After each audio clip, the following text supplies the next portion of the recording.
so sorry Rahul. और बताओ कैसे हो तुम? It's been 6 years. I'm so happy कि तुमसे मुलाकात हो गई। मेरी इंडिया आने की ट्रिप सफल हो गई समझो।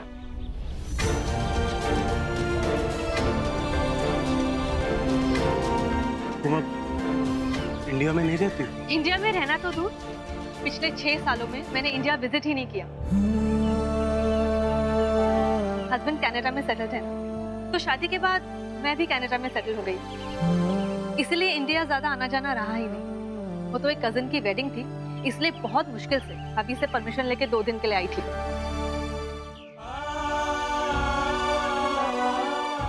और देखो ना, मेरे हबी मेरे बिना 2 दिन भी नहीं रह पाते। फोन कर करके सारा टाइम ही ले लिया मेरा। अभी तो रात की फ्लाइट से वापस कनाडा जा रही हूँ, तो सोचा हबी और बच्चों के लिए कुछ शॉपिंग कर लेती हूँ। बट थैंक गॉड कि मेरी टैक्सी खराब हो गई और तुमसे मुलाकात हो गई।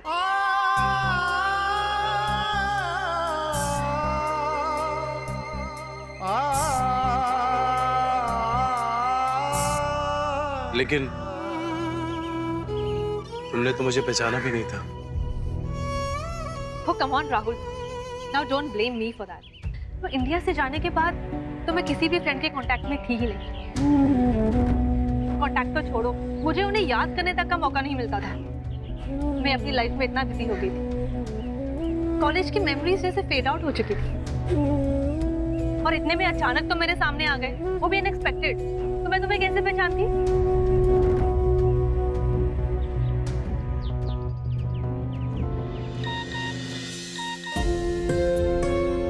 ये भी ना, एक्सक्यूज, इन्हीं का मैसेज।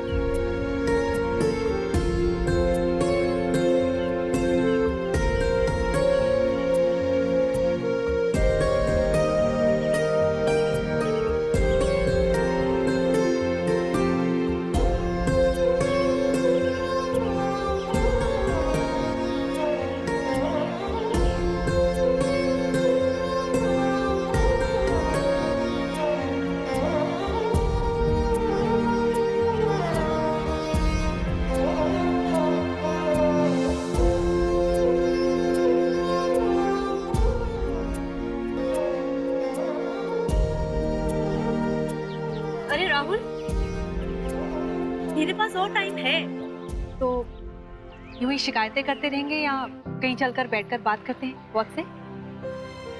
आफ्टर ऑल तुम्हारे साथ इतना अच्छा टाइम स्पेंड किया है। फैक्ट, मेरे हस्बैंड पहुंचते ही मुझसे पूछेंगे कि अपने दोस्त से क्या बात हुई, तो उन्हें बताने के लिए कुछ इंटरेस्टिंग टॉपिक भी तो चाहिए ना।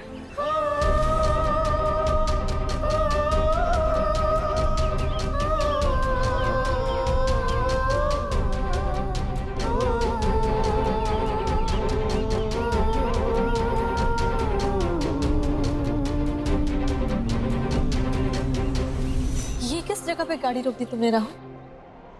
मुझे लगा था कि तुम मुझे किसी अच्छे से रेस्टोरेंट में ले चलोगे।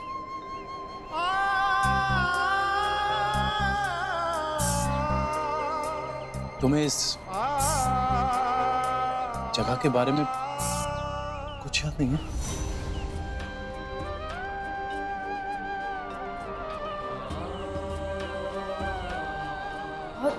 बहुत धुंधला धुंधला सा याद है। हम इस जगह पे काफी आया करते थे ना।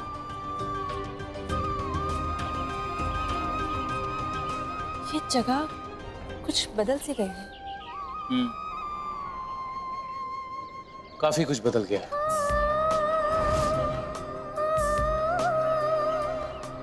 पर ये बेंच नहीं बदली।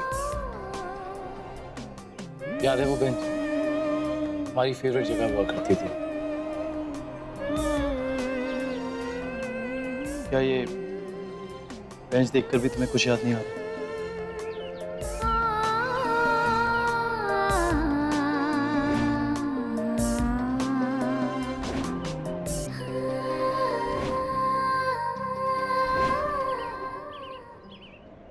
ज्यादा कुछ याद नहीं है मुझे।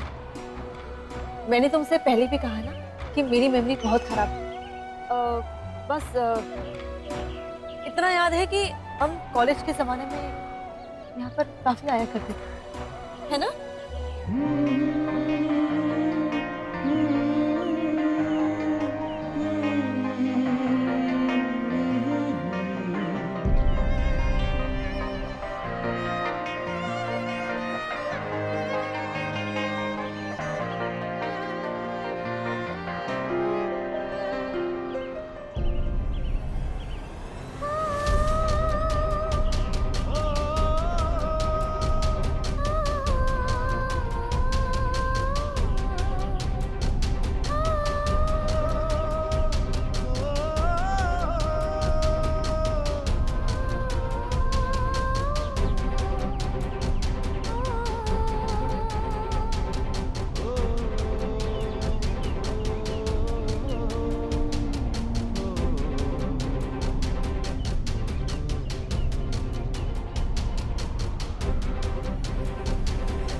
आओ ना राहुल, तुम्हारी भी पिक्चर क्लिक करती हूँ। आफ्टर ऑल अपने हस्बैंड को जाकर दिखाऊंगी और कहूंगी ये देखिए मेरे कॉलेज डेज का सबसे अच्छा दोस्त।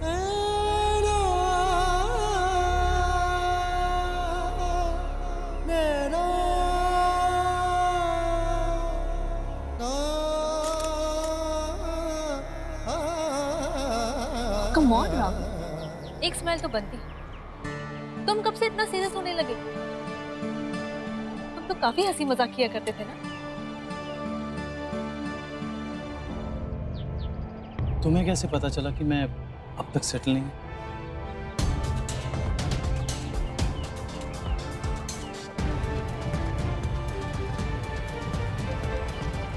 Obviously Rahul,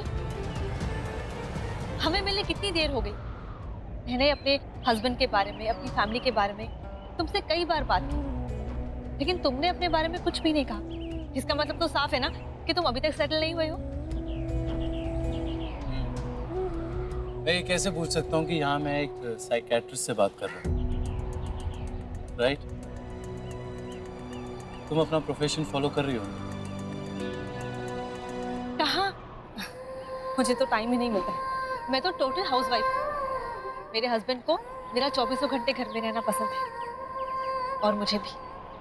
That's nice.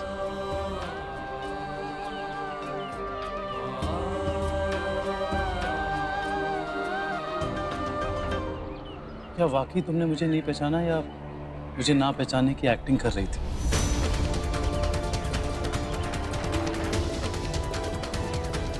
मेरी बात को तुमने जवाब नहीं दिया था। बोलो, मुझे सही में नहीं पहचाना या मेरे सामने एक्टिंग कर रही थी? कम ऑन, मैं क्यों एक्टिंग करूंगी? क्योंकि शायद तुमने मुझे अब तक माफ नहीं किया।